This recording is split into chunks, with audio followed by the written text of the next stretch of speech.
Bonsoir tout le monde. Bienvenue à cette réunion du 12 décembre. Et sans plus tarder, la ville de Dieppe reconnaît que la terre sur laquelle elle tient ses activités fait partie du territoire ancestral, traditionnel et non cédé des Mi'kmaq. Les traités de paix et d'amitié que les Mi'kmaq ont élaboré ensemble avec nous conjointement et signé avec la couronne britannique pendant le 18e siècle s'appliquent à ce territoire. Les traités n'abordent pas la cession de territoires ou de ressources, mais reconnaissaient en fait le titre de Mi'kmaq et établissaient les règles concernant ce qui devait être des relations durables entre les parties. Sans plus tarder, le mot d'ouverture. Chers collègues, ayons la sérénité d'accepter les choses que nous ne pouvons changer, le courage de changer les choses que l'on peut, la sagesse de connaître la différence. Alors, entrer la réunion à l'ordre et confirmation du quorum. Je pense qu'on a juste, on a tout le monde ici, incluant le conseiller Lantaigne à distance. Alors, bonsoir à tous et bonsoir à toute cette belle foule ce soir. OK, c'était pas drôle. Alors, déclaration de conflit d'intérêts de la part des membres du Conseil. Pas de conflit d'intérêts à déclarer. Alors, pour l'adoption de l'ordre du jour, Monsieur le conseiller Thibodeau, appuyé par la conseillère Le Boutillier. Alors, sur la question, aucune question. Ceux qui sont en faveur de la résolution, signifiez-le par un oui. L'avis contraire par un non. L'ordre du jour est adopté tel que présenté. Alors, ça nous amène au point 7 pour les présentations et requêtes. 7.1, demande de renseignement des membres du Conseil envers le service régional Kodiak de la GRC. Et nous avons l'opportunité, le privilège ce soir pour notre dernière réunion de l'année d'avoir le grand patron, le superintendant, M. Jolette. Bonsoir. Bonsoir, M. le maire. Puis invité. Je me suis ennuyé de vous, donc j'ai donné congé à Mme Farah pour la semaine. Donc, me voilà.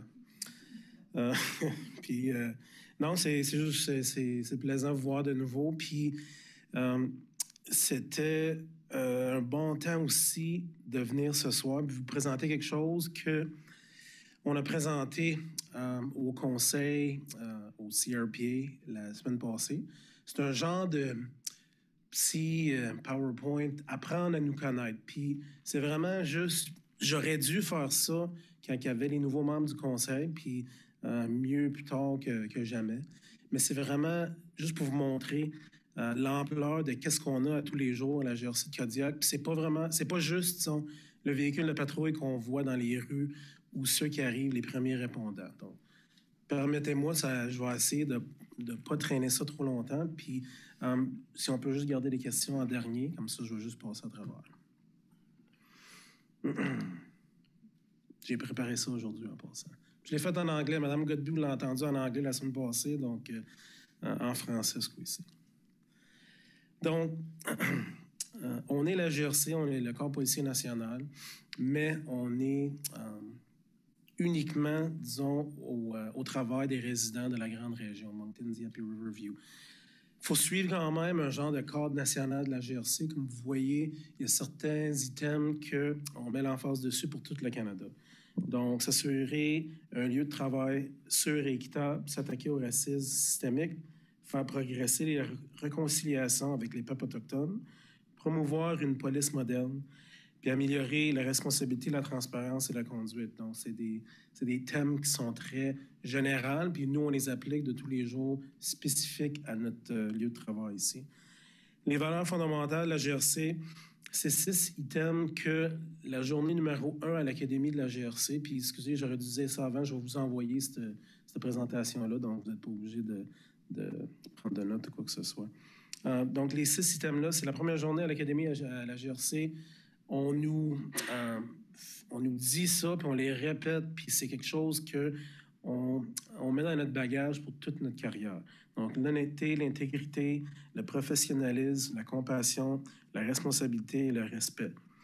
C'est sûr qu'il y a d'autres valeurs, mais ça, c'est les 6 qu'on a en ce moment, que, disons, nos valeurs fondamentales. Puis en ce moment, on est en train de travailler pour les mettre encore plus modernes. Donc, il y a des nouvelles qui vont sortir. C'est juste, ça va être ceux ici qui vont juste être arrangés un petit peu plus pour être plus de ces jours.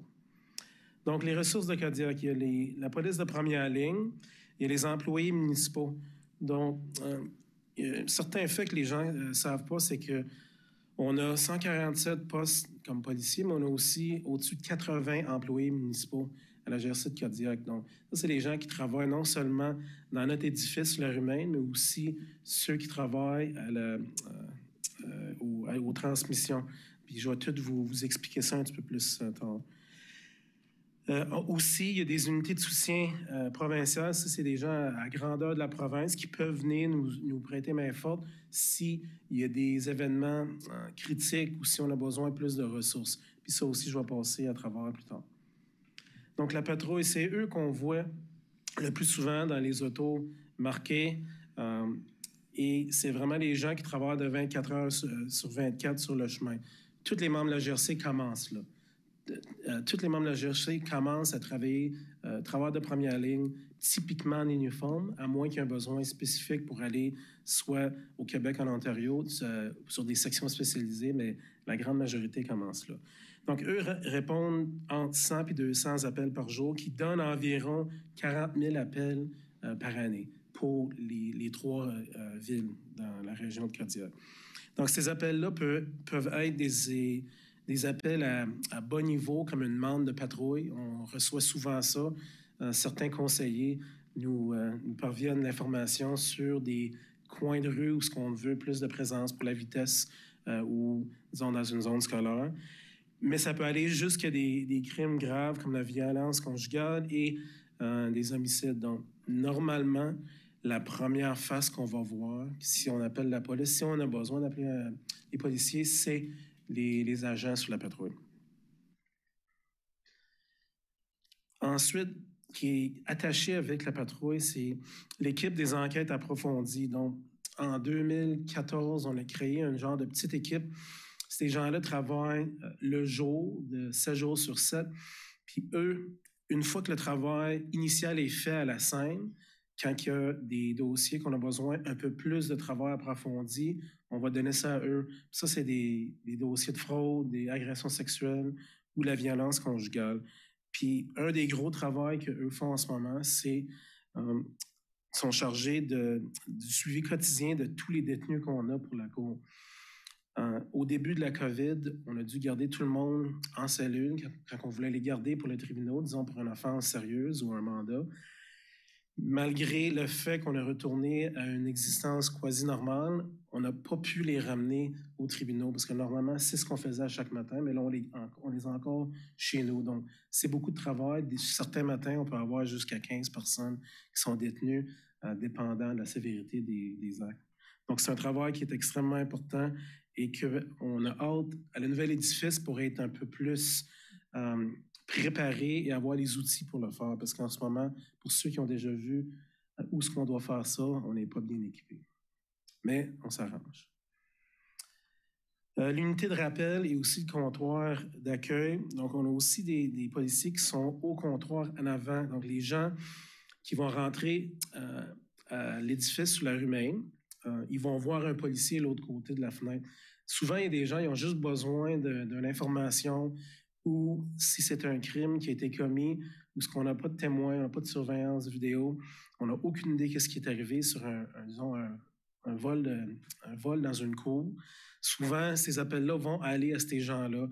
Puis nous, on essaie le plus possible de rappeler en dedans de 24 heures.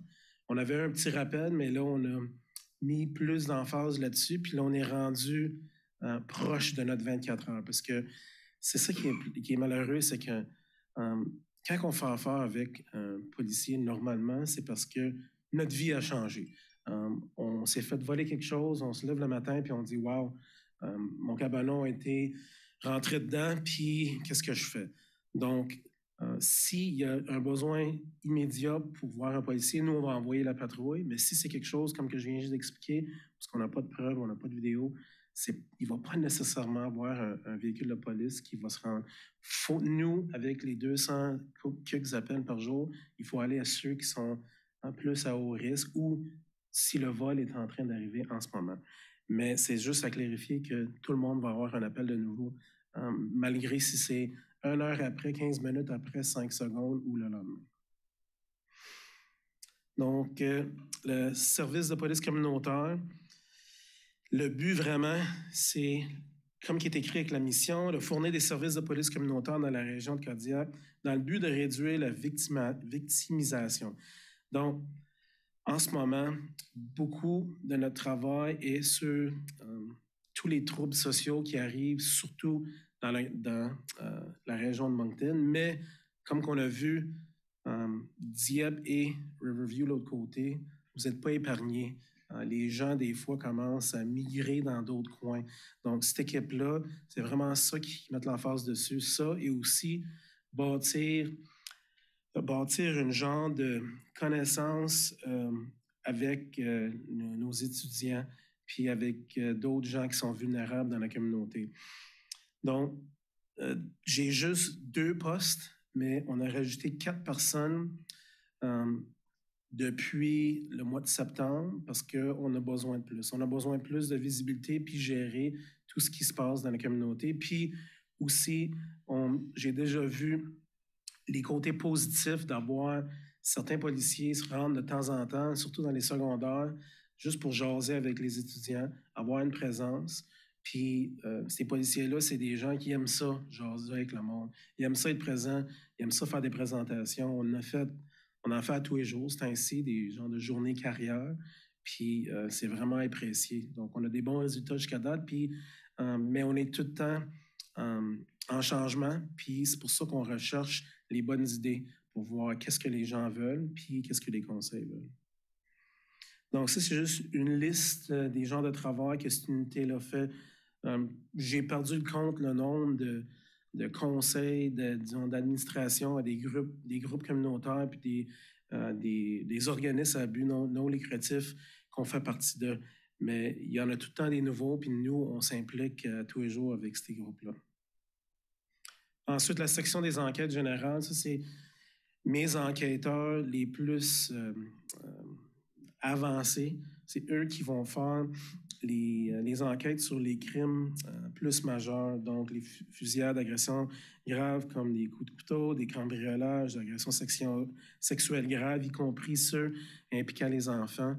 Donc, récemment, on a eu plusieurs cas qui étaient historiques d'agression sexuelle. Un ancien professeur, on était rendu presque une 20aine de victimes. C'est cette équipe-là qui a fait ça. Donc, j'ai affecté d'autres gens de la patrouille temporairement sur cette équipe-là aussi parce qu'on voit l'importance de faire ces dossiers ici parce que ça, c'est des dossiers où ce que les victimes, on doit faire le suivi puis s'attendre d'avoir des résultats de notre côté. Donc, le groupe de réduction de la criminalité, comme j'ai dit avant, les premiers qu'on va voir, c'est ceux en véhicule marqué de la GRC. Eux, c'est ceux qu'on va peut-être pas toujours voir, mais qui sont tout le temps en train de travailler spécifiquement sur les gens qui causent le plus de mal dans la communauté. Donc, eux travaillent dans des véhicules non marqués. Donc, ça peut être n'importe quel véhicule qu'on voit en ville. Donc, à faire du travail sur la vente des stupéfiants, mais aussi ils s'enlignent quand il y a un problème spécifique. Disons qu'il y a une zone où il y a beaucoup de vols. Ça peut être des vols très simples, disons, dans une cour, mais qu'avec nos analyses criminelles, on peut cibler un coin de rue en telle adresse et telle adresse, en telle heure et telle heure. C'est là que ces gens-là vont aller pour essayer de mettre la main au collet à la personne qui est en train de faire le geste. Donc, on utilise vraiment l'intelligence pour avoir des résultats. Donc, ça, c'est une nouvelle équipe, puis je ne sais pas si ma collègue vous en a parlé. Donc, c'est un partenariat avec la province du Nouveau-Brunswick. C'est une nouvelle unité c'est dans les 7 il y a 7 unités régionales. Donc, c'est tous les corps policiers municipaux à la grandeur de la province, où il y a un partenariat avec ces corps-là, la GRC et les employés de la sécurité publique du Nouveau-Brunswick. Nous, à Kodiak, qu'est-ce que ça dit? Qu'est-ce que ça veut dire? C'est qu'on a 2 agents de la sécurité publique du Nouveau-Brunswick, puis 2 nouvelles positions qui sont payées par la province du Nouveau-Brunswick, 2 nouveaux agents de la GRC, soit on a une équipe de 4 policiers. J'ai déjà les 2 agents de la sécurité publique, mais j'attends que les 2 autres de la GRC sont postés dans 2 détachements à côté, à Sackville et Shediac, puis devraient arriver dans les prochaines semaines, si je suis chanceux, s'ils les relâchent. C'est des discussions que j'ai à tous les jours pour qu'ils arrivent, mais d'ici une couple de semaines, si pas une couple de mois, on va pouvoir vraiment les mettre à l'œuvre. Puis leur mandat est vraiment spécifique. C'est leur approche est centrée, le partage d'informations, travailler ensemble, puis aussi travailler contre les drogues, les armes à feu et le crime organisé à plus bas niveau, parce qu'on a d'autres équipes dans tout le Nouveau-Brunswick qui mettent l'emphase sur des différents niveaux. So, nous, on veut vraiment mettre le point sur qu'est-ce qui se passe ici dans notre coin, puis utiliser ces 4 membres-là juste pour ça. Donc, le soutien opérationnel, qu'est-ce que j'ai mentionné avant? Ce n'est pas des gens qui travaillent avec nous à tous les jours. Ils peuvent travailler n'importe où dans la province. Comme vous pouvez imaginer, certains policiers ont développé une expertise, des entraînements dans d'autres lieux de travail. Comme même, je suis un commandant d'incidents critiques. Je suis en appel une fois aux 5 semaines, puis je peux être appelé n'importe où au Nouveau-Brunswick ou à l'île du Prince-Édouard quand il y a un événement critique, quelqu'un de barricadé, une fusillade. Donc, on a tous ces genres d'organismes-là qui peuvent venir. On a vu des déploiements comme ça, au moins moi, dans les derniers 3 ans depuis ici, quand on a eu, disons, il y a eu un appel des coups de feu dans le parc Centennial à Moncton, il y a 1 an et demi.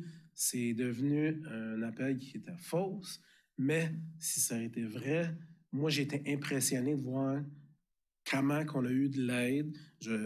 Cette journée-là, en dedans de 30 minutes, j'avais 75 policiers à ma disposition avec toutes ces différentes techniques et spécialités-là.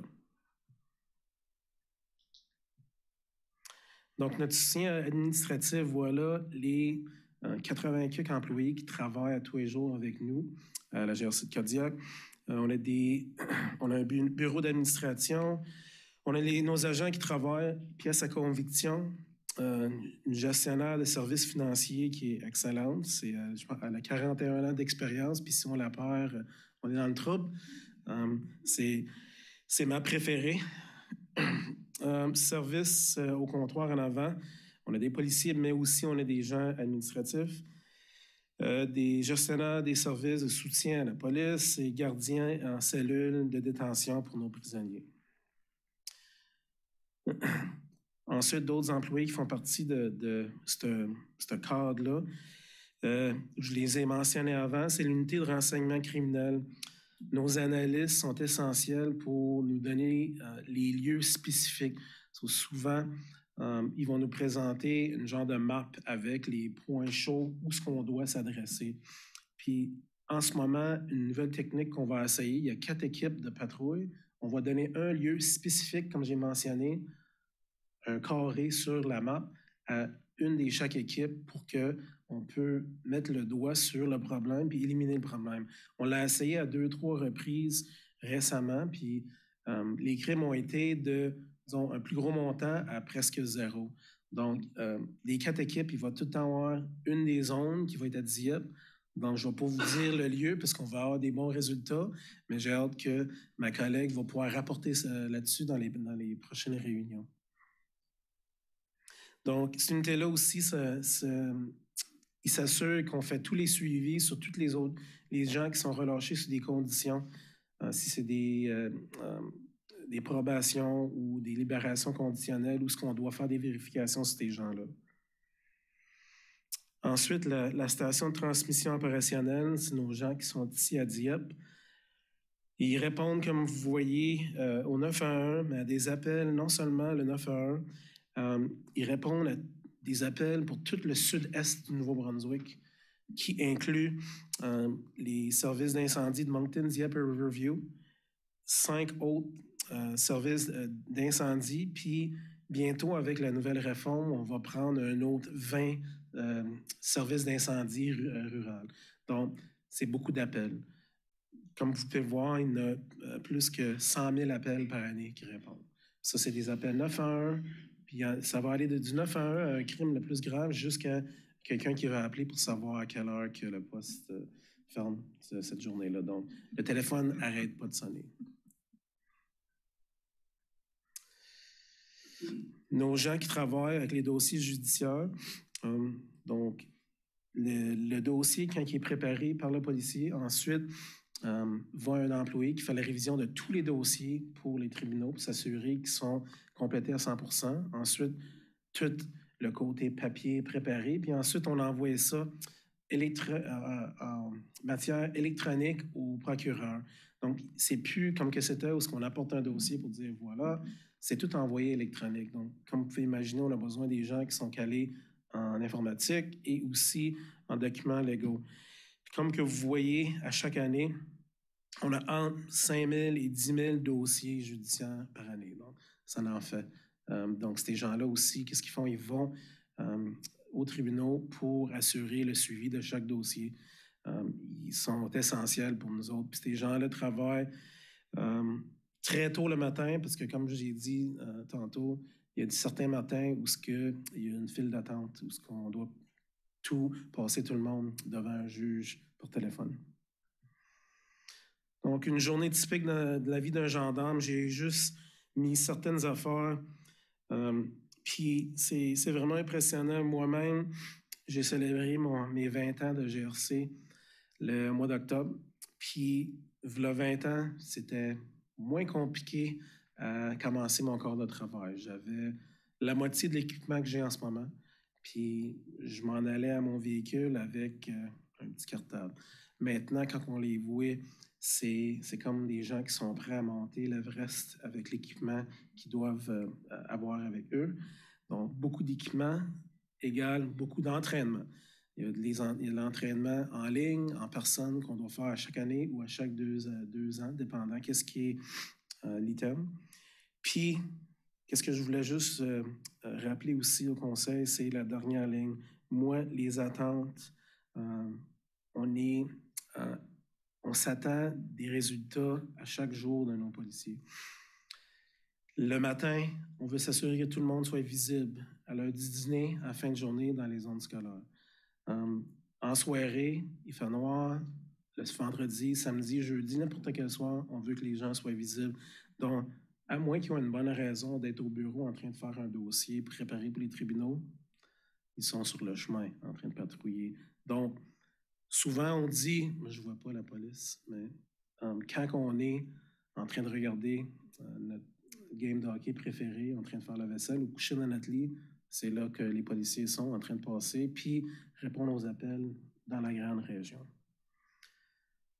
Donc, j'ai juste une autre petite partie, puis après ça, je suis ouvert aux questions. Donc, je voulais juste mentionner,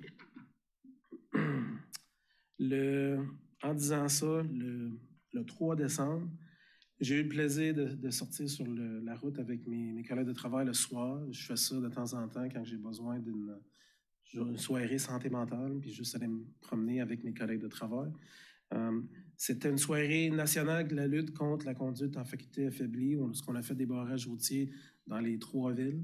On a eu des bons résultats. Le 3 décembre, il a mouillé toute la nuit. Il ventait des rafales de 50 km/h, mais on a réussi à avoir des bons résultats. Plusieurs contrôles, plusieurs conducteurs étaient d'ébriété.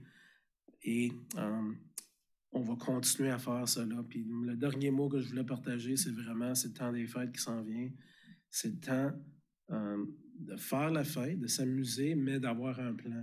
Si on doit, j'ai déjà dit ça, mais je vais le répéter, si on doit se demander la question, je me demande si je peux conduire, conduisez pas. Merci. Merci bien. Question de la part des membres du Conseil.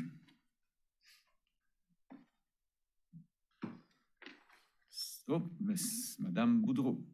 Merci. C'est pas une question, mais vraiment un gros merci pour cette présentation. Je pense qu'on voit un peu plus qu'est-ce que les différentes parties de la GRC que peut-être le public ou même nous, on ne connaissait pas. Donc, c'est très apprécié. Puis, je vais vous souhaiter des joyeuses fêtes à vous et votre équipe. Merci beaucoup. Merci. Merci bien. Quelqu'un d'autre? Non? Alors, encore une fois, merci. Un plaisir de vous revoir ici. Puis, on souhaite à tout le groupe une période des fêtes tranquille. On sait que c'est rarement le cas, mais ceci étant dit, on souhaite une bonne année aussi parce qu'on ne se reverra pas avant la nouvelle année. Alors, merci pour votre service. Toujours bien apprécié, je vous l'assure. Merci. Puis pour les gens qui vont aller regarder les championnats du monde junior, on va être présent à l'extérieur et dans les environs. Donc, arrêtez de nous parler, puis venez nous jaser, puis amusez-vous. Merci, bonne fin de soirée. Comme toujours, vous êtes bienvenus de rester, mais j'ai comme l'idée que vous avez de quoi d'autre à faire. Alors, ça nous amène aux questions du public. Any questions from the public? Please come on up to the microphone, identify yourself for the record. Veuillez venir au micro et vous identifier. Je m'appelle Keith Carter et je suis promoteur ici dans la ville de Dieppe.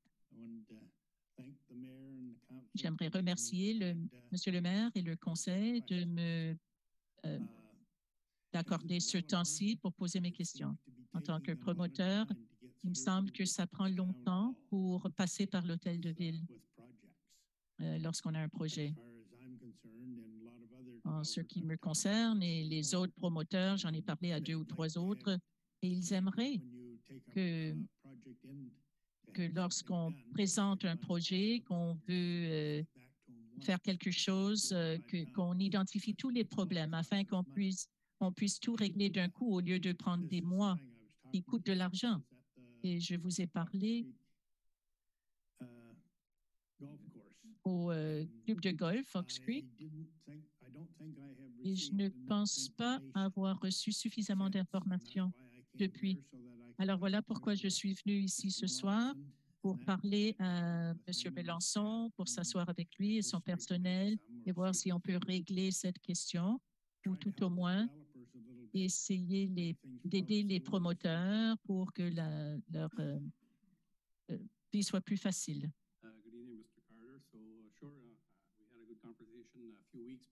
Oui, on en a parlé il y a quelques semaines. Je pensais que le problème était résolu, mais je serais heureux de vous appeler demain. On pourrait s'asseoir ensemble et on va voir ce qui reste, ce qui n'a pas été réglé encore et pourquoi.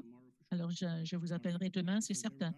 D'accord, parce qu'on parlait d'une réunion pour mercredi, peut-être, je ne sais pas si... Alors oui, on va s'assurer qu'il y ait une réunion mercredi ou sinon on verra où sont les points qui heurtent le processus. Oui, des fois c'est petit, des fois c'est gros, oui, parce qu'il y a trop de petites choses et ça cause une grosse chose. Oui, et vous le dites bien. Et à la banque, il n'y a qu'une chose. À la banque, il n'y a qu'une chose qui compte. Oui, quand on a beaucoup d'argent d'investi, on aimerait que ça revienne. Et vous cherchez de l'argent dans les impôts fonciers, ça vient d'ici. D'accord, merci. Alors, je ne vois pas d'autres personnes s'avancer. Alors, est-ce qu'il y avait des questions du public qui sont venues via l'Internet? Non, rien du tout. Alors, on va continuer avec l'adoption du procès-verbal de la dernière réunion c'est ça, la réunion ordinaire du 28 novembre qui va proposée par la conseillère Boudreau, appuyée par la conseillère Turgeon-Roy sur la question. Aucune question? Alors, ceux qui sont en faveur de la résolution, signifiez-le par un oui. L'avis contraire par un non. Alors, le procès-verbal de la réunion du 28 novembre dernier est accepté tel que présenté.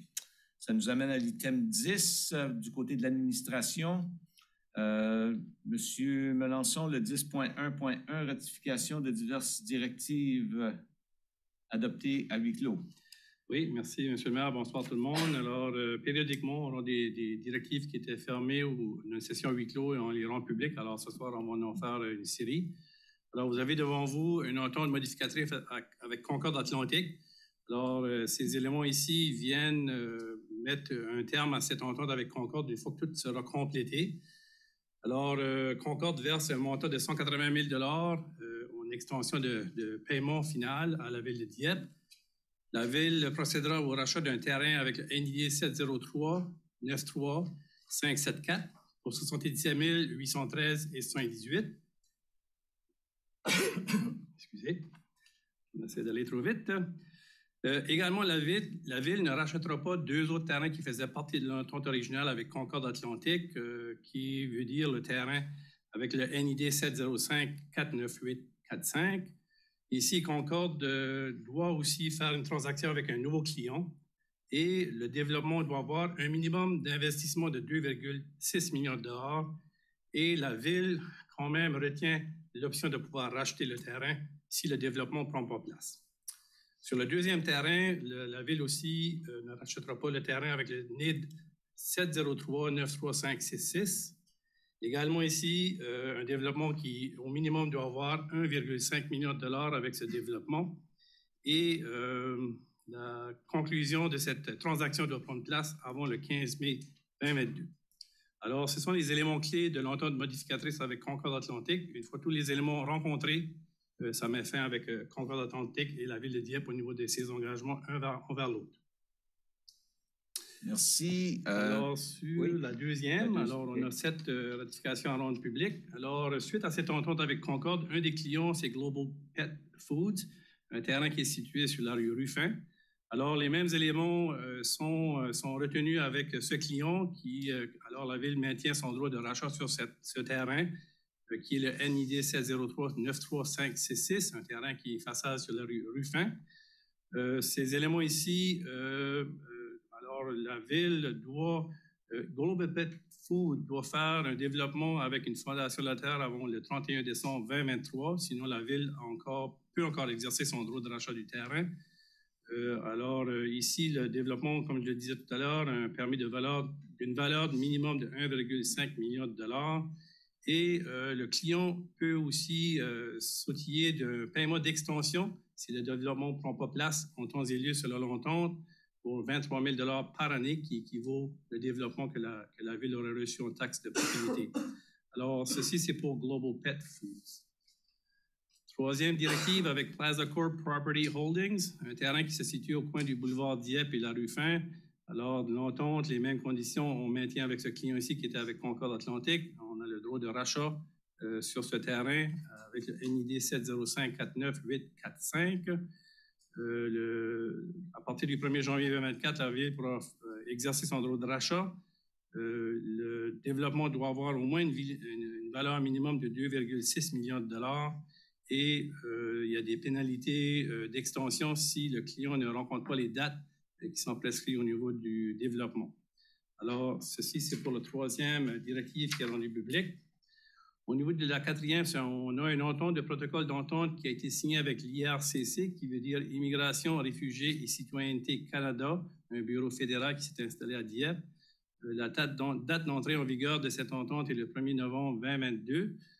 La durée se termine le 31 mars 2024. On a des options de renouvellement à 2 reprises pour 6 mois chacun. Alors, on est fiers d'accueillir ce bureau fédéral dans l'établissement de l'Hôtel de Ville pour cette période de temps. Avec cette entente, 6 employés travaillent dans ces bureaux. On a une entente de développement avec Landmax Development Incorporated. C'est une entente qui découle d'une autre entente qu'on avait avec Base Park Development et la ville. Cette entente, le développement doit prendre place avant le 31 décembre 2024.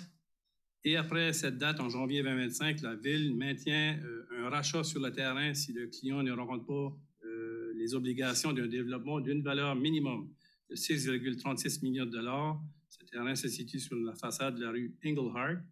et cette entente fut signée entre la Ville et le développement Landmax Development. Et les deux derniers éléments que l'on rend public ce soir, on a confirmé une nomination pour le poste de directeur du service de développement communautaire. M. Denis Leblanc fut le candidat retenu. Alors, il débutera au début de l'année 2023. Et le poste de directeur du service de la gestion de l'environnement, M. Alexandre Truchon-Savard, est le candidat retenu par la municipalité et également il débutera au mois de janvier 2023. Alors, M. le maire et membres du conseil, voilà les 7 directives que l'on rend publiques ce soir.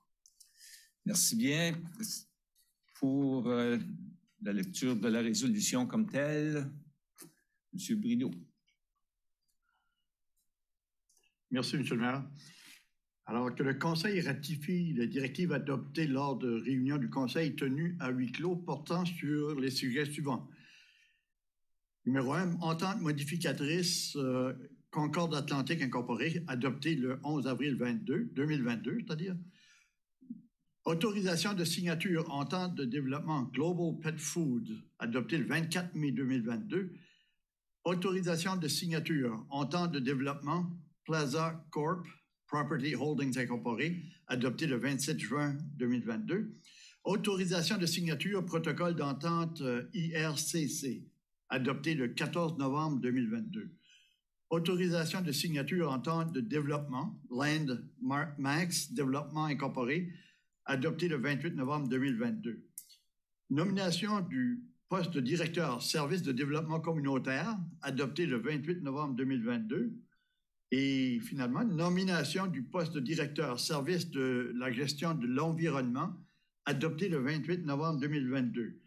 Alors, je vous le propose, M. le maire. Proposé par le conseiller Brideau, appuyé par le conseiller Thibodeau sur la question. Aucune question. Alors, ceux qui sont en faveur de la résolution, signifient par un oui. De l'avis contraire par un non. Oui. Un oui en retard? OK. Le conseiller Lantaigne à distance. Oh, c'est vrai, j'ai oublié M. Lantaigne qui est à distance. Alors, la résolution est adoptée telle que présentée et ça nous amène au 10.2 pour développement communautaire. Alors, il y a quelques semaines, les représentants de la campagne de financement de la Fondation Chute du Mont étaient venus faire une présentation au conseil municipal. Alors, ils avaient sollicité la participation et le partenariat avec la ville de Dieppe. Alors, nous font la recommandation suite au support des membres du conseil lors de la soirée même, un montant de 50 000 $ par année pour une période de 10 ans, qui va équivaloir 500 000 $ envers la campagne de financement. La ville de Dieppe, ceci sera la 3e contribution à une campagne, alors notre 3e participation à une telle campagne. Alors, c'est pour votre considération ce soir au niveau de la campagne Action du Mont. Merci pour la lecture de la résolution. Monsieur Godette, excusez-moi. Merci, M. le maire. Que le Conseil autorise qu'une contribution annuelle de 50 000 $ soit accordée à la campagne majeure de financement Action du Mont de la Fondation Chute du Mont pour une période de 10 ans à partir de l'année 2022 et autorise en plus que cette dépense soit prélevée sur le compte numéro 1-2-20-28-2310, budget de fonctionnement général, subventions aux organismes et octroi. Je te le propose. Merci. Proposé par le conseiller Godette, appuyé par la conseillère Turgeon-Roy sur la question. Aucune question. Ceux qui sont en faveur de la résolution signifient par un oui. Oui. Oui. Contraire par un non. La résolution est adoptée telle que présentée. Maintenant, du côté finances, item 10.3, on me dit que M. Stéphane Thériault avait une présentation pour nous tous. C'est exact, M. le maire. Alors, pour synthétiser un peu tous les transferts et tout l'ensemble des 4 prochains items, alors M. Thériault va nous faire une petite présentation qui va, l'on pense, plus clarifier le tout. Alors, M. Thériault. Je ne pouvais pas finir l'année sans revenir de nouveau, là. Il y avait ça aussi, oui. Donc, essentiellement, vous allez voir défiler 4 résolutions qui, sensiblement, sont les transferts à la réserve, comme quand on parle de... Il y a 4 réserves. Vous allez voir les 4 réserves dans ma petite présentation. Donc, c'est un peu pour démystifier tous ces montants-là qui sont transférés à la réserve ou de la réserve. Il y a quand même des gros montants qui sont inclus aussi dans ces résolutions-là. Donc, c'est un peu pour donner un petit peu plus de détails sur le sujet comme tel. Donc, tout d'abord, on voit la réserve de fonctionnement général. C'est une réserve qui ne peut pas dépasser plus que 5 % du budget de l'année précédente, donc du budget de l'année 2021. Elle est maximisée avec un montant de 3,1 millions.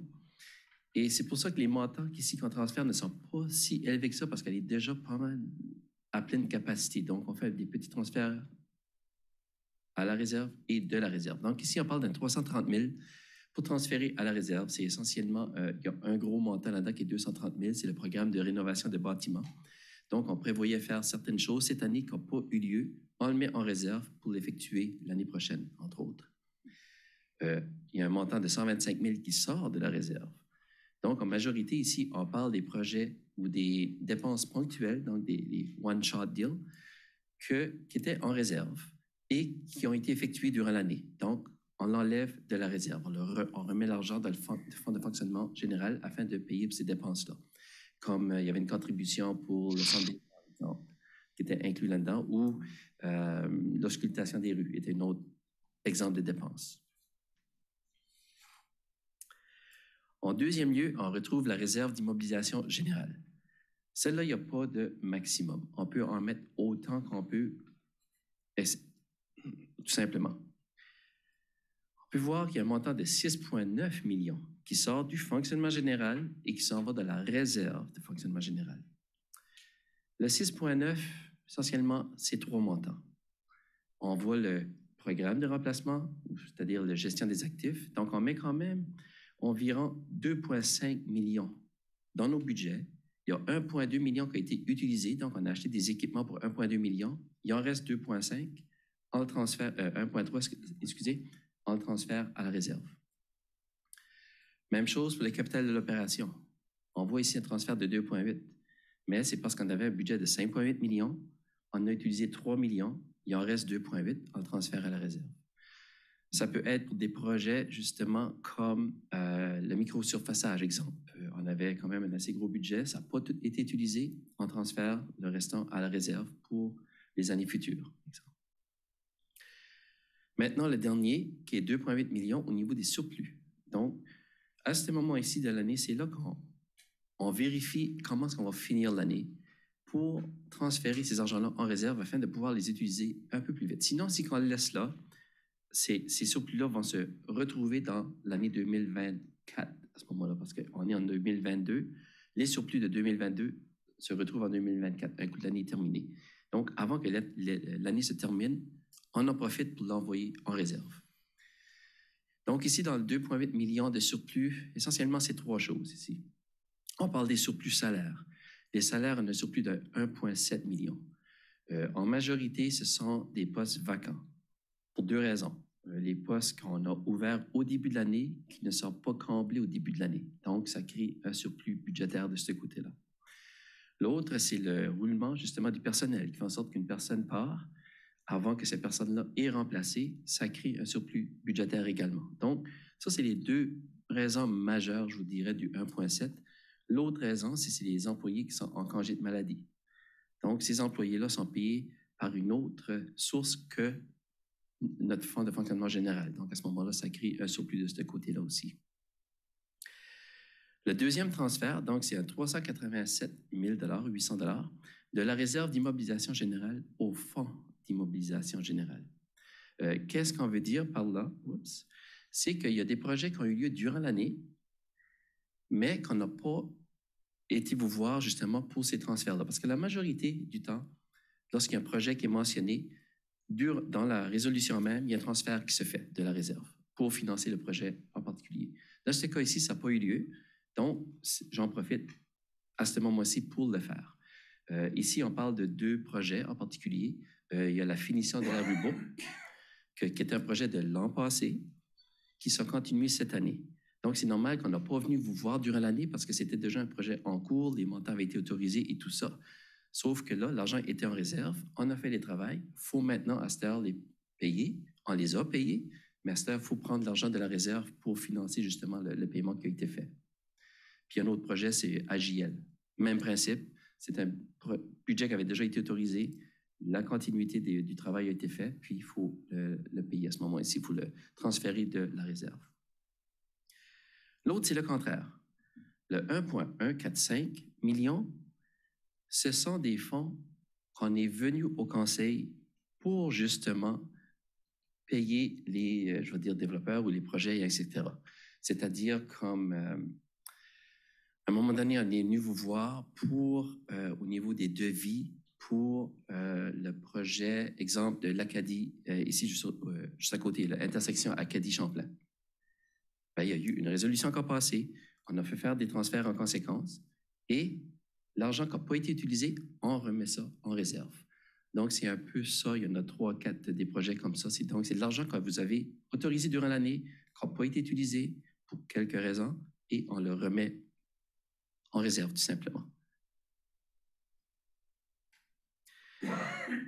Pour les deux autres réserves, qui est finalement l'OLIGO, c'est sensiblement les mêmes explications.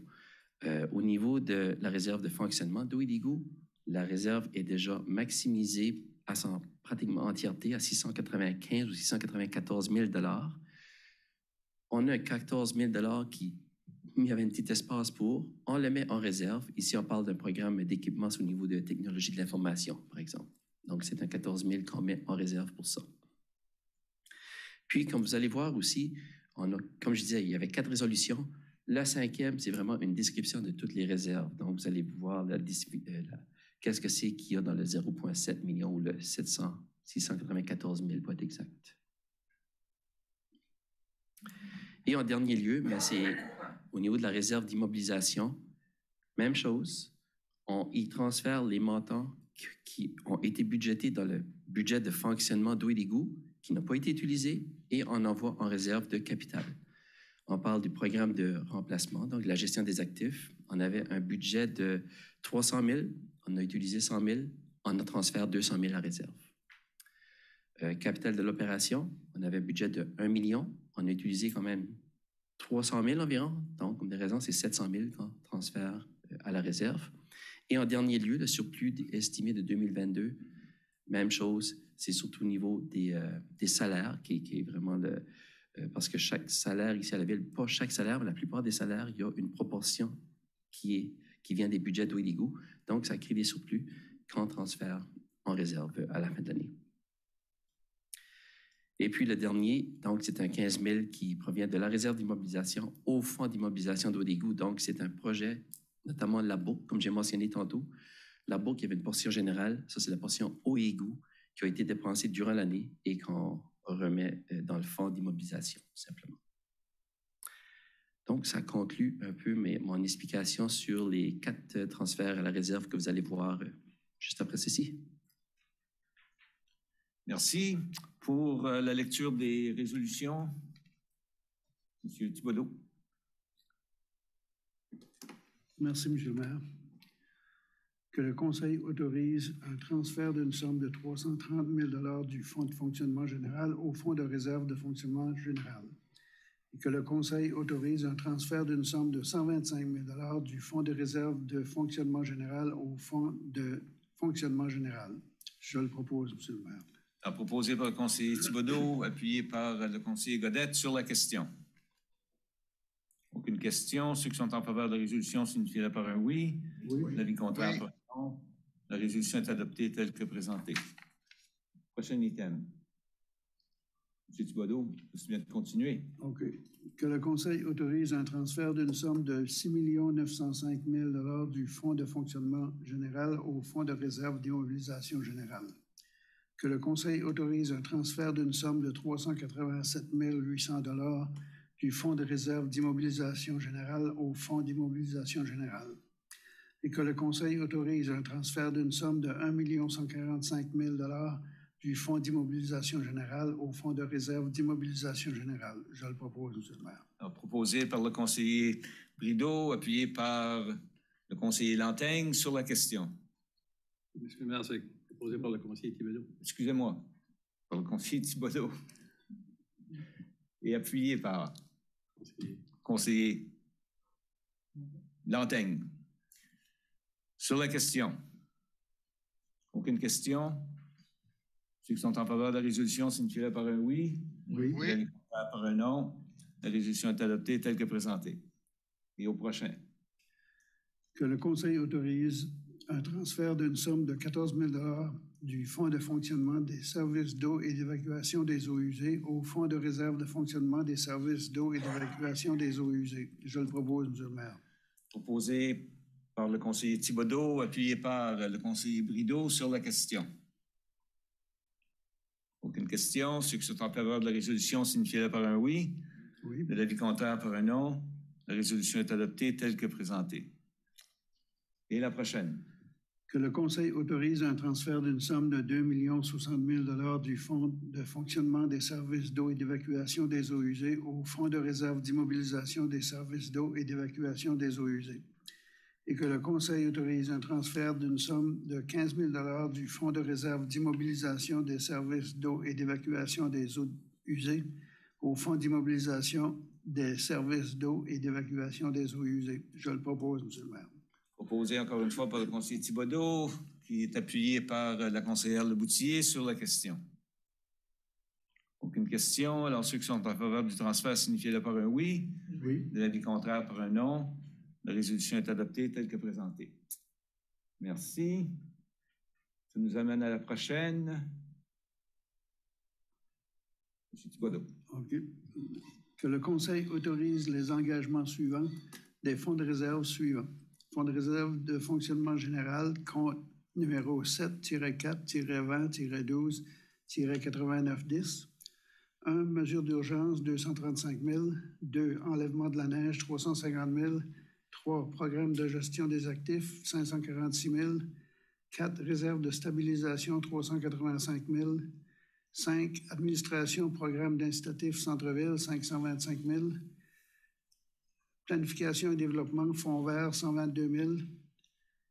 Initiative innovatrice, 100 000 Technologie de l'information, divers logiciels, 68 000 Initiative touristique, 52 000 Installation terrain sportif et public, 50 000 Bureau du greffier, maintenance de logiciels, Laserfish, 42 000 Assurance, réclamation potentielle, 25 000 Ingénierie, plan global de circulation 2040, 40 000 Dépenses ponctuelles 2021.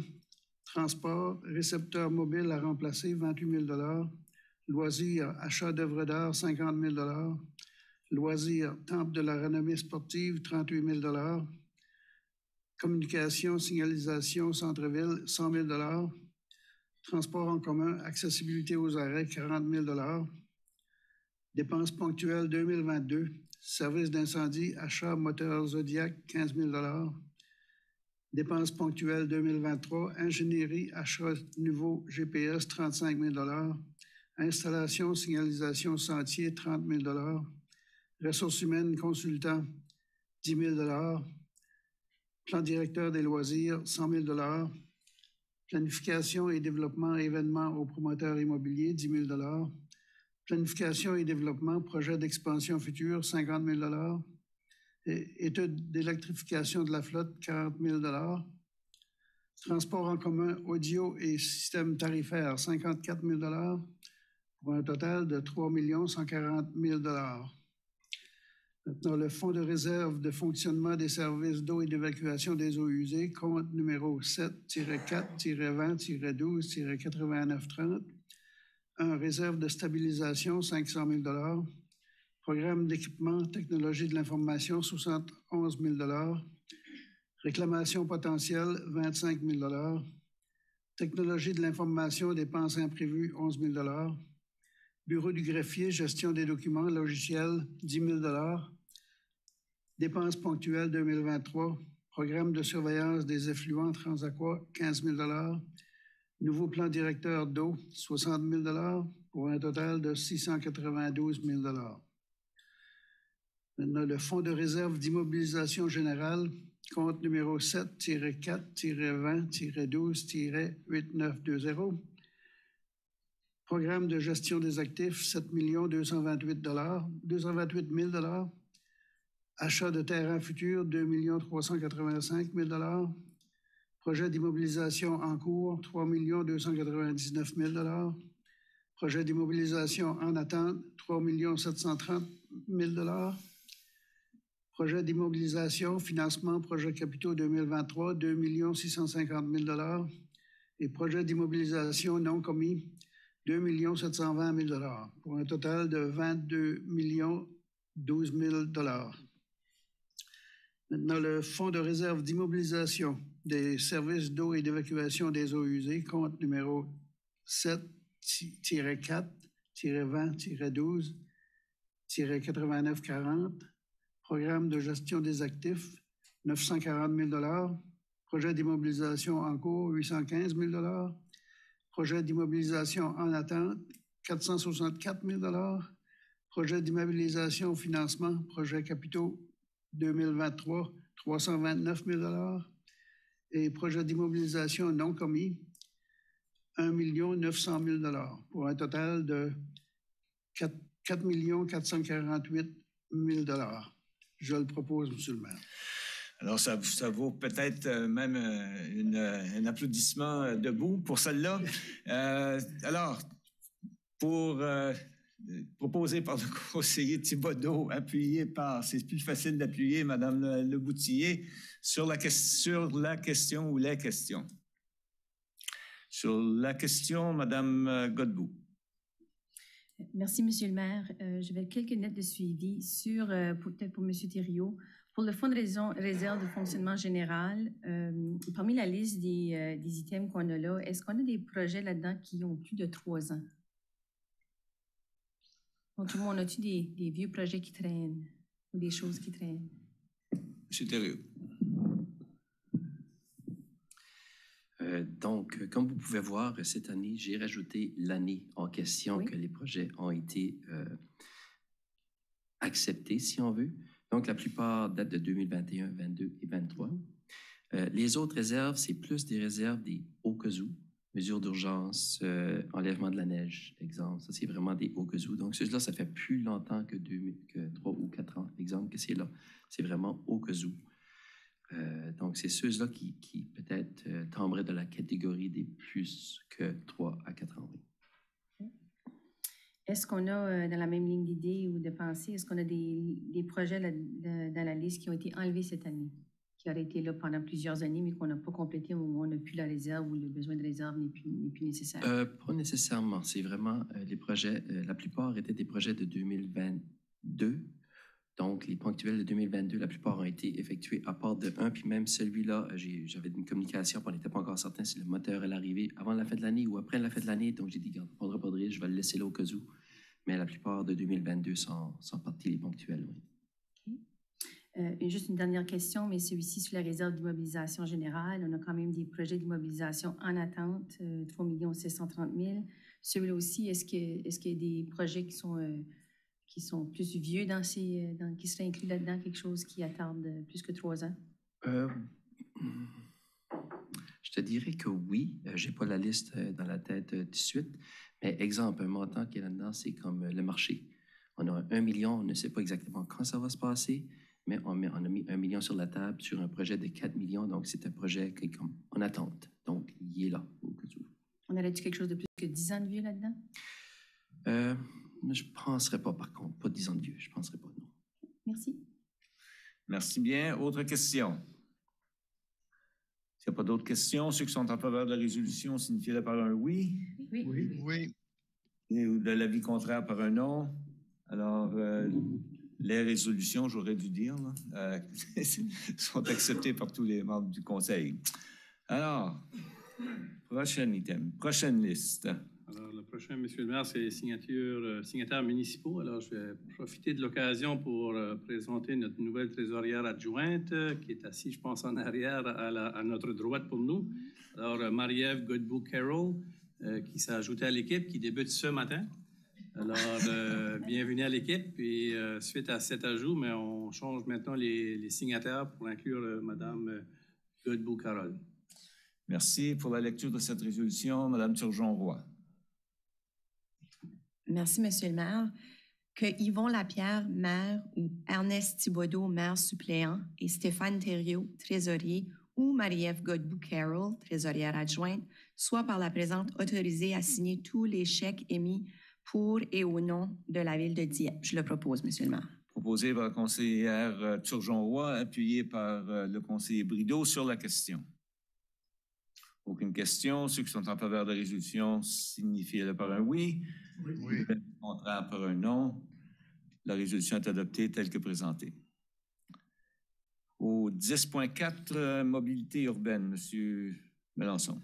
Alors, les deux prochaines résolutions sont interreliées jusqu'à un certain niveau.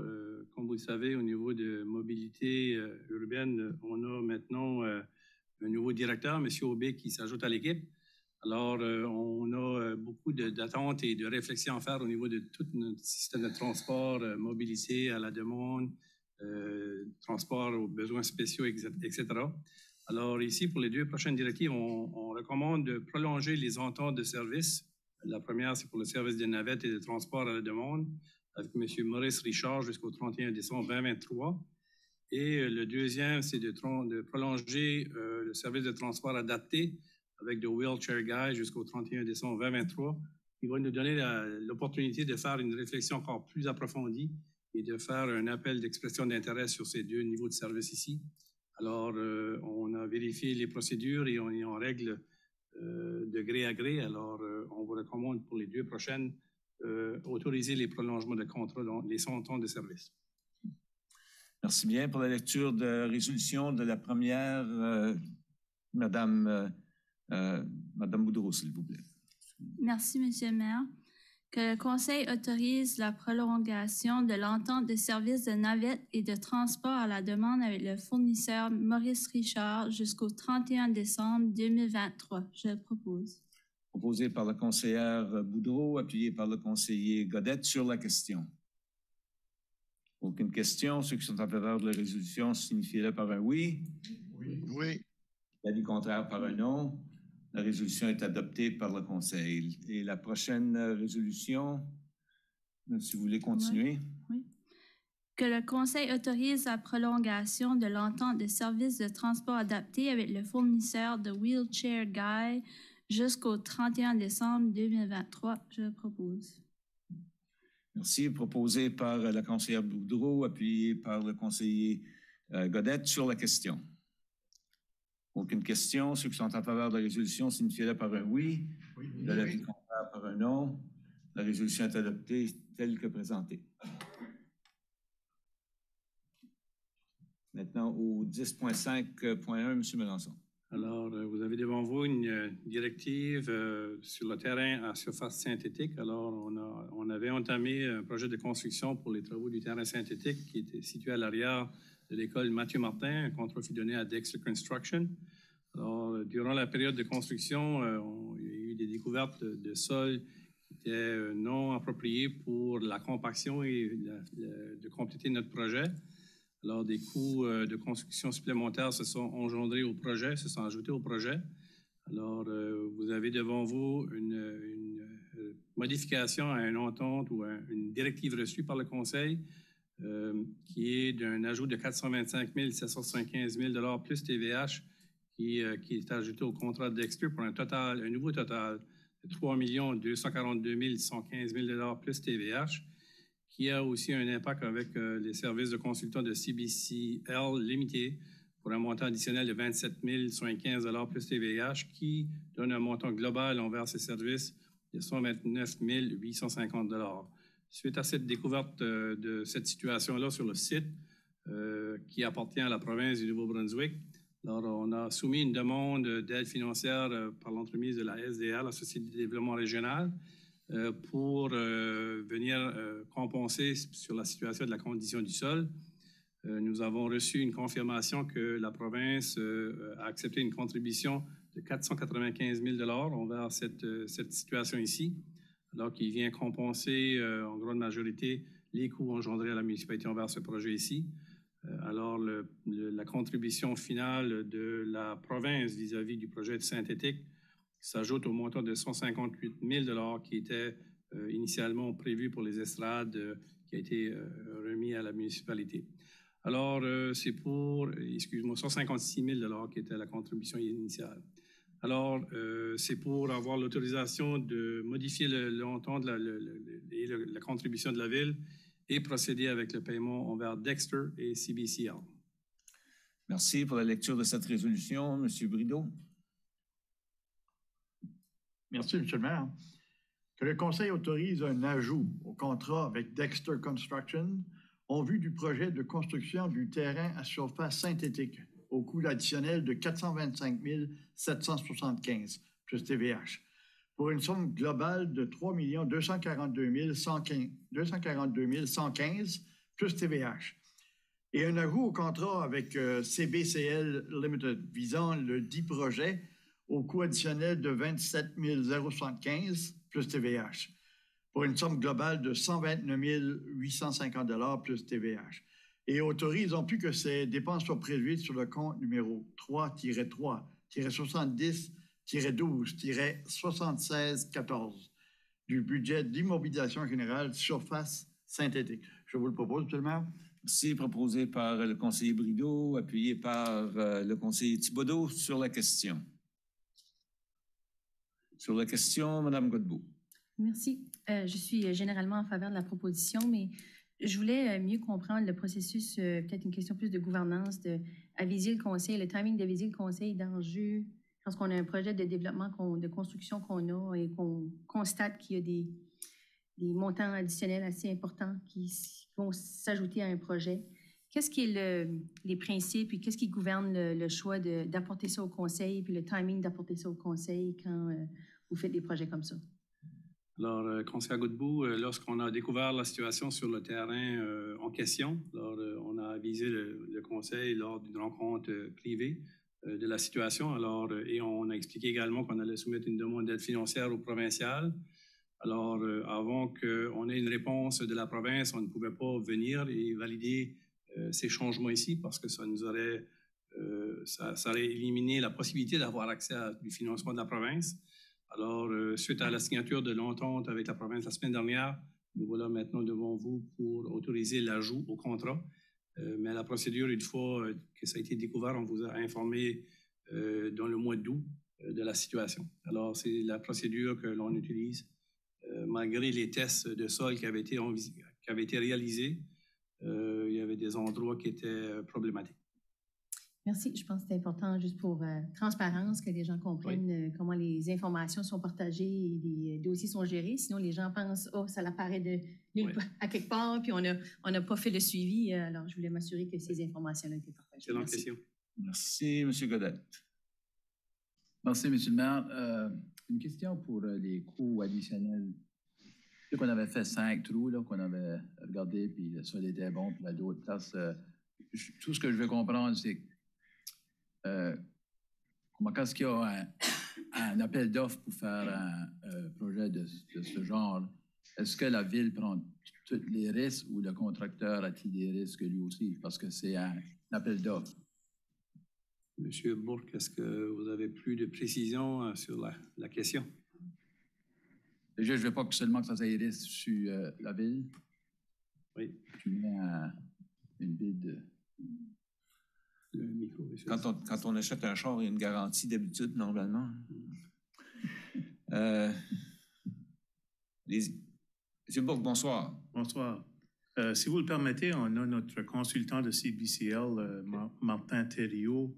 Il est en ligne, j'imagine. Il est censé être là. Il nous confirme qu'il est là. Il peut peut-être expliquer le processus des tests de sol qu'on a effectués pour le projet. Vous m'entendez bien? Oui. Ça fait quand on a fait les tests de sol au début au design, on a remarqué qu'il y avait des endroits où il y avait beaucoup de fill sur le terrain. Puis ces endroits-là, ils ont été flagués comme un potentiel de risque. Et quand on va faire la construction, puis vraiment, c'est quand les camions lourds conduisent sur cette surface, ça peut mener des risques. principalement, c'est que le sol est mouillé. Si que le sol est sec, c'est pas si bien que ça. Tu peux rouler dessus, tu peux faire le remblai, tu peux minimiser les risques. C'est des choses qui... On a fait les risques, tu peux vraiment juste savoir quand tu arrives là à faire la construction, qu'est-ce qui va être les conditions de pluie, puis est-ce que l'eau va rester dans le sol, puis pas s'évacuer assez vite en même temps que les camions vont sur le sol. Ça fait, à ce temps-là, nous autres, on a identifié qu'est-ce qu'étaient les conditions, puis il y avait été un flight pour aviser qu'il pourrait y avoir des problèmes. Il y a peut-être du sol qu'il faut qu'on remplace pendant la construction.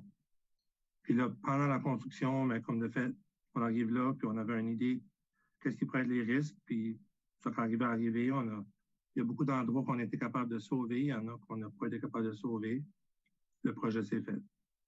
Ça fait le risque, la manière que le contrat s'est fait, le contracteur, lui, il donne une bid pour par mètre cube ou par tonne de matériel qu'il remplace. Puis ça, c'est pour contrôler que comme si on mettrait tout sur le contracteur au début, on dirait, OK, on n'est pas vraiment sûr, peut-être qu'il y en aura plus, peut-être moins, puis c'est un lump sum.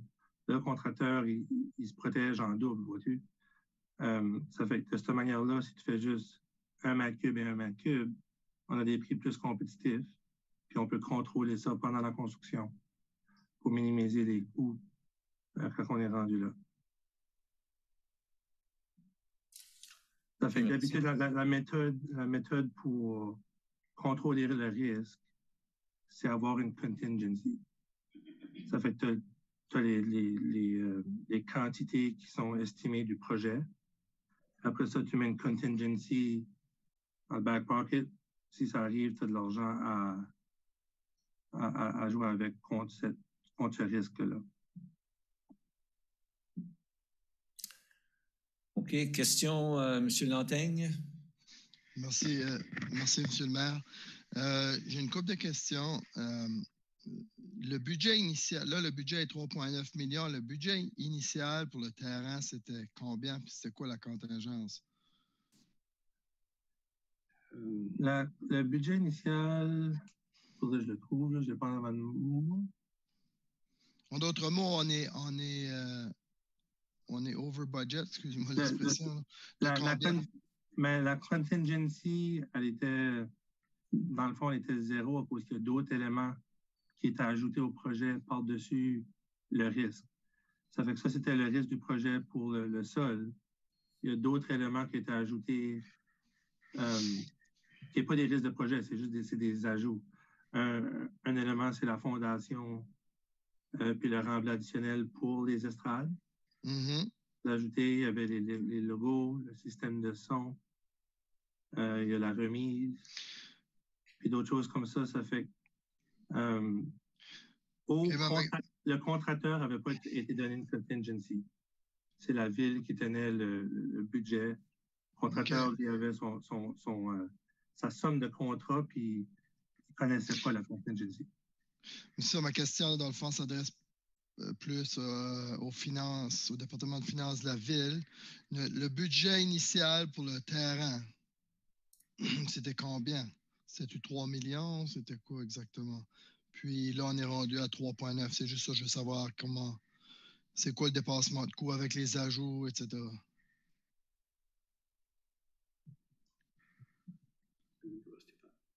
Moi, j'ai le chiffre de mon côté, il faut que je le trouve. Le budget initial était environ de 2,8 millions, mais ne comprenait pas les estrades à ce moment-là. Les estrades, c'est un autre 400 000 $ de plus. Donc, on a un dépassement de coût avec les estrades et avec les imprévus, là, qui est comprenable de 1 million environ. C'est ça? Tout près de 600 000, oui. OK. Mon deuxième point, c'est que je ne sais pas si c'est juste moi, c'est que c'est un petit peu dur à suivre, je trouve, là, surtout quand tu ne viens pas du monde des finances et de la comptabilité. À chaque fois qu'on nous présente des chiffres et des ajouts, il y a un paquet de chiffres dans des paragraphes éparpillés partout. Tu essaies de faire la mathématique de ça, puis c'est difficile. Je me demande pour les prochaines fois si ça serait possible de plutôt mettre ça dans une espèce de tableau où il y aurait les chiffres initiaux, les ajouts, les imprévus, où on pourrait plus facilement suivre là, c'est de où on est parti, qu'est-ce qu'il y a eu comme changement, comme modification, puis où on est aujourd'hui. Je sais qu'il y a un petit tableau à la fin, mais c'est plus question de budget, mais c'est tout dans des paragraphes avec des chiffres ici et là, puis en tout cas, peut-être c'est juste moi, mais ça devient un peu difficile, ça porte à confusion, puis ça devient un peu difficile à suivre, là. Donc, je me demande juste s'il y aurait une façon un petit peu plus simple de présenter ça pour les prochaines fois. C'est tout pour moi. Merci. Merci. Bon commentaire. Madame Leboutier. Merci, M. le maire. Ben, c'est de la même envergure que conseiller Longteng. Je pense que je l'ai déjà apporté dans le passé dans des projets où ça dure un peu longtemps, puis dans cette envergure ici. Ça serait bon probablement pour nous d'avoir, vous avez le même schéma que vous nous présentez sur la source de financement et les dépenses, mais qu'on aurait le point de départ qui est la colonne qu'est-ce qu'on a approuvé dans toutes ces cases. Après chaque fois qu'on nous revient, on aurait une colonne, soit un amendement et un ajout là, et la dernière à son suite, qu'on a vraiment la chronologie, puis on est capable de mieux suivre sur les paragraphes. Je pense que ça faciliterait probablement tout le monde, puis une meilleure rapidité. Fait que c'est ça, puis bravo pour notre beau terrain synthétique aussi. C'est vraiment bien, puis c'est tout. C'est tout ce que je voulais ajouter là-dessus. Merci beaucoup. On voit déjà des résultats avec les installations pour nos jeunes, alors c'est bien.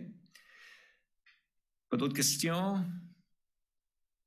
Alors, ceux qui sont en faveur de la résolution signifieraient par un oui. Oui. De l'avis contraire par un non.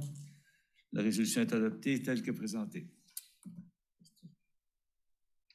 Ça nous amène maintenant au dernier item, le 11.1, l'arrêté A28 concernant le régime de retraite pour les employés de la ville de Dieppe, spécifiquement les pompiers, si je me rappelle bien. François Dieppe aussi. Oh, attends, c'est vrai, ça implique tout le monde, excusez-moi. Ah, OK, excusez-moi, c'est moi qui ai vu un A qui est devenu un 2. Alors, pour la lecture sommaire, Mme Godbout. Merci, Monsieur le maire. Arrêté A-8-2022, arrêté de la municipalité de Dieppe concernant un régime de retraite pour les employés de la ville de Dieppe. En vertu des pouvoirs qui lui confèrent la loi sur la gouvernance locale, loi du Nouveau-Brunswick 2017, chapitre 18, et la loi sur les prestations de pension, loi révisée du Nouveau-Brunswick 1973, chapitre P-5.1, le conseil municipal de Dieppe, dûment réuni, adopte ce qui suit. Les articles et l'annexe de l'arrêté A-8-2022 demeurent inchangés par rapport à ceux énoncés dans l'arrêté A-8-2018, adopté le 13 août 2018, à l'exception des modifications suivantes à l'annexe A intitulée « Régime de retraite pour les employés permanents de la ville de Dieppe ». 1. Changement de catégorie pour les employés d'expansion Dieppe de la catégorie A à la catégorie B. Et 2. Changement du nom de la compagnie d'assurance vie à Canada Vie, compagnie d'assurance vie. Je vous le propose, Monsieur le maire, avec le retrait du point numéro 3 du sommaire et donc le retrait à la référence au nom unilingue anglophone d'un syndicat de nos pompiers. Merci. Pour appuyer la résolution, le conseiller Thibodeau sur la question. Question, M. Godet. Merci, M. le maire. Juste une question, je ne sais pas si c'est le bon temps de poser, mais moi, je suis d'accord avec ça, ces changements-là. J'ai juste une question sur la différence du 3,5 pour ça que la ville va payer pour faire la différence. Pour récemment, c'était 8, puis ça va à 11,5. Ceci, c'est pour l'élément 1 et ça touche tout simplement l'organisation d'expansion de Dieppe. Alors, la ville n'a pas d'implication financière envers cette... OK. C'est bon, merci. Merci. Autre question? Sinon, ceux qui sont en faveur de la résolution signifieraient par un oui. Oui. Oui. De l'avis contraire par un non. Alors, la résolution est adoptée telle que présentée dans la lecture sommaire.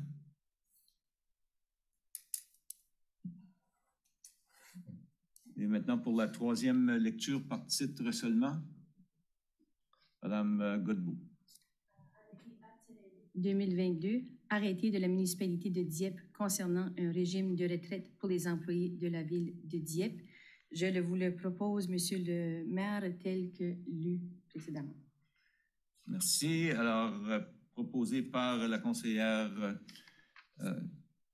excusez-moi, par la conseillère Godbout, appuyé encore une fois par le conseiller Thibodeau sur la question. Aucune question. Ceux qui sont en faveur de la résolution, signifiez-la par un oui. Oui. L'avis contraire par un non. La résolution est adoptée telle que présentée. Ça nous amène à l'item 12, avis de motion. Rien qui a été reçu.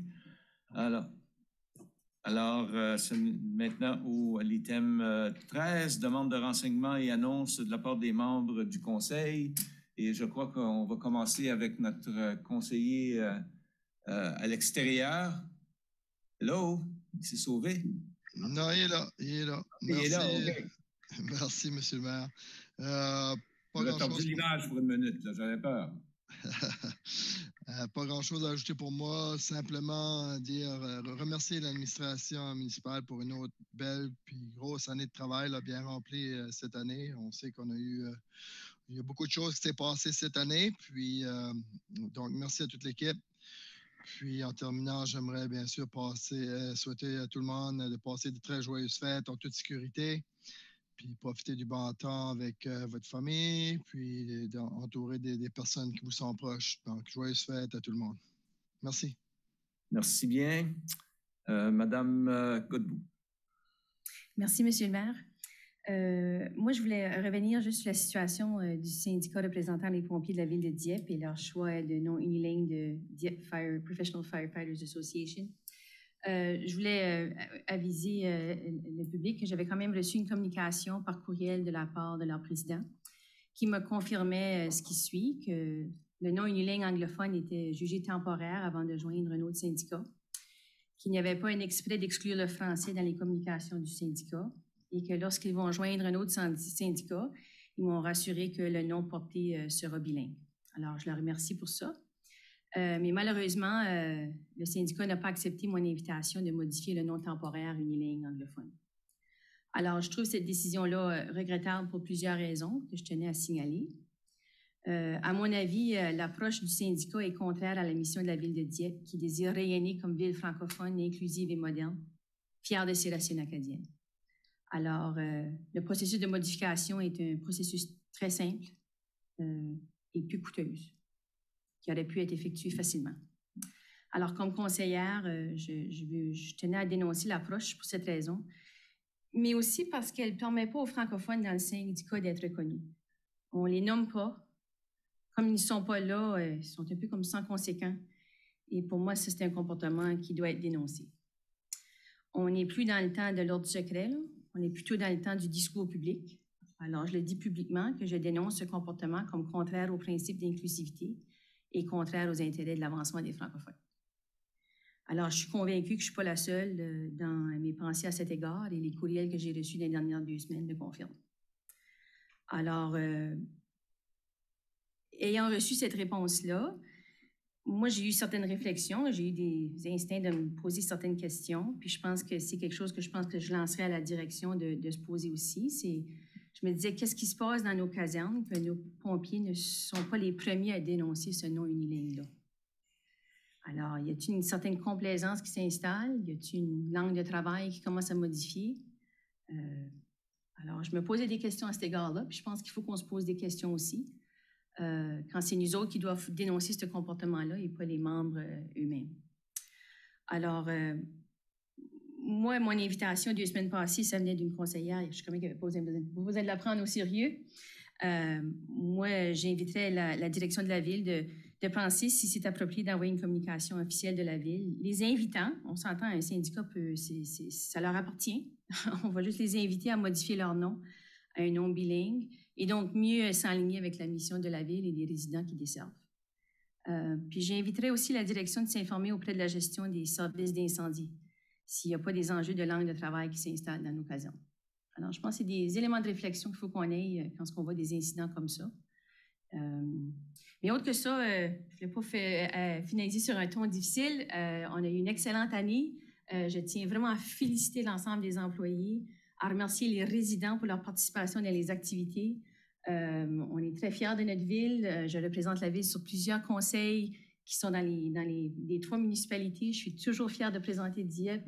Les gens nous parlent toujours en bien de Dieppe et je vous souhaite une belle année, une belle période des fêtes et puis bonne année. Merci. Merci bien. Madame Turgeon-Roy. Merci beaucoup, Monsieur le maire. Moi, dans la dernière semaine, j'ai assisté à l'ouverture officielle du Café Inclusio. J'ai trouvé ça merveilleux. À chaque fois que je vais là, je suis toujours émerveillée par la mission de cet organisme-là. Puis, on est vraiment choyés de l'avoir dans notre sous-sol, la Maison d'Oiron. Par la même occasion, on en a profité, là, la ville, les services communautaires et les loisirs en ont profité pour faire la première édition du marché de Noël dans la maison. Je peux vous dire que c'était vraiment impressionnant, puis que la maison, l'ambiance était festive, la maison était vraiment décorée là, comme Noël d'antan, c'était vraiment bien. Donc, ça nous a vraiment plongé dans l'esprit des fêtes. Ça nous a aussi plongé dans notre portefeuille parce que j'ai dépensé pas mal d'argent à ce moment-là. Mais c'était vraiment bien. Ce que j'ai entendu de nos citoyens, de nos résidents, ils suggèrent, puis je le suggère aussi peut-être l'année prochaine, de voir l'étendre sur plusieurs fins de semaine parce que ça nous donne l'occasion d'aller visiter la maison puis aussi prendre un bon café là, à Inclusio en même temps. Donc, chapeau aux organisateurs, c'était vraiment, vraiment bien. L'autre chose aussi, ça a été une dernière fin de semaine assez mouvementée pour des conseils d'administration. Donc, on a eu nos dernières réunions de l'année avec Expansion Dieppe et aussi j'ai participé au Centre des arts et de la culture. Je peux vous garantir que ça bouge dans les 2 cas au niveau du développement économique et aussi au sein des arts et de la culture de Dieppe. Puis j'aimerais vraiment profiter du moment pour remercier les bénévoles puis les dirigeants des organismes, puis que j'ai le plaisir de côtoyer régulièrement. Donc, votre dévouement puis l'engagement vraiment que vous faites au sein de notre communauté, ça fait toute une différence. Fait que je vous dis merci, sincèrement. Puis aussi, il ne faut pas que je manque l'occasion finalement de souhaiter joyeuses fêtes et une bonne année à nos citoyens et citoyennes.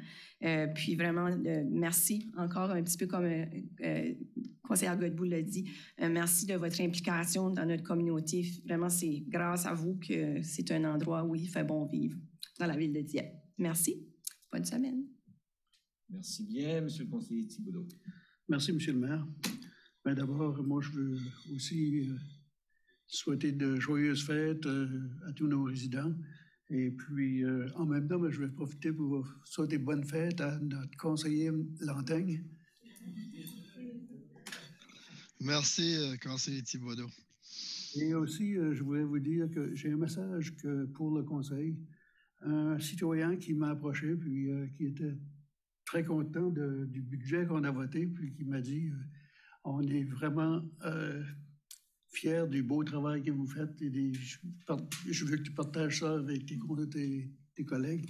Puis je pense que c'est une combinaison des collègues, mais aussi des employés municipaux qui nous ont préparé dans un budget vraiment bien préparé, bien présenté. Alors, c'est tout pour moi. Merci. Merci, M. Thibodeau. M. Brideau. Merci, M. le maire. Eh bien, moi, j'aimerais d'abord féliciter mes collègues, nos conseillères et nos conseillers de la ville de Dieppe. Monsieur le maire, le travail qui est fait pour la ville, c'est vrai. On le reconnaît. Les gens nous disent qu'à Dieppe, ça va bien. Ben, c'est parce que c'est tout le monde qui met la main à la pâte. Eh bien, en mon nom personnel, je vous souhaite de passer d'heureuses fêtes à Dieppe. Bien sûr, on reste à Dieppe et on fête. Et puis, un gros merci spécialement à tous nos employés qui font partie de différents départements qui font le travail. On va les voir cet hiver parce que la neige s'en vient. On va les voir travailler à déblayer nos rues, les trottoirs, etc. Il va y avoir des bris d'eau à quelque part. Ça a souhaité de ne pas en avoir, mais ça arrive toujours par accident. Mr. Brideau ici, il vous souhaite un joyeux Noël. Merci, M. Brideau. Mme Boudreau. Merci, M. le maire. Demain, le jour du souvenir acadien. Donc, on se souvient de nos ancêtres acadiens qui sont décédés dans des naufrages lors de déportations. On se souvient des 850 décès survenus entre le 12 et le 16 décembre 1758, qui s'ajoutaient aux autres décès de transport de familles acadiennes lors de la déportation. Mais moi aussi, on est rendu là, c'est la fin de l'année. Je vous souhaite de joyeuses fêtes aux employés de la ville. Un gros merci pour le travail cette année que vous avez fait. Je suis vraiment heureuse de faire partie d'une ville qui progresse dans plein de domaines. C'est grâce à vous et vos connaissances que nos visions avancent. Bienvenue aux nouveaux directeurs, les nouveaux employés autour de la table qui viennent juste de s'ajouter. Jérémy Aubé, Marie-Claude Landry. Là, on a aussi Alexandre Truchon-Savard, Denis Leblanc, Marie-Ève Godbout-Carroll et tous les autres qui ont récemment joint les postes.